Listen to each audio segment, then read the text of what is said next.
New World Order Agenda 2021-2030 Mission Goals. One World Government. One World Cashless Currency. One World Central Bank. One World Military.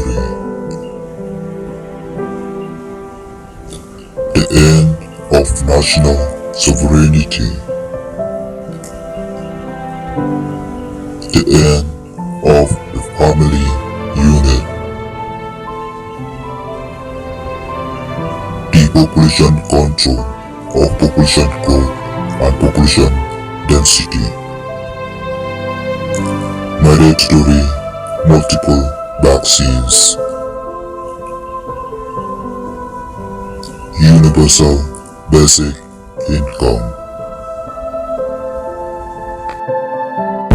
Microchips society for purchasing, travel, tracking, and control. Implementation of World Social Credit System. Trillion advances put into the 5G monitoring system. Government raise children.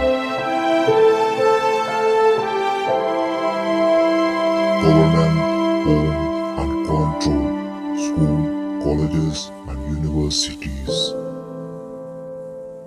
The end of private transportation owning. All business owned by government and corporations. The restriction of non-essential air travel. Human being concentrated into homo-centralized soon cities. The end of irrigation. The end of single private farms and grazing livestock. The end of single family homes. Restricted land use and the services one needs. The ban of natural non-synthetic drugs and untreated. The end of fossil fuels.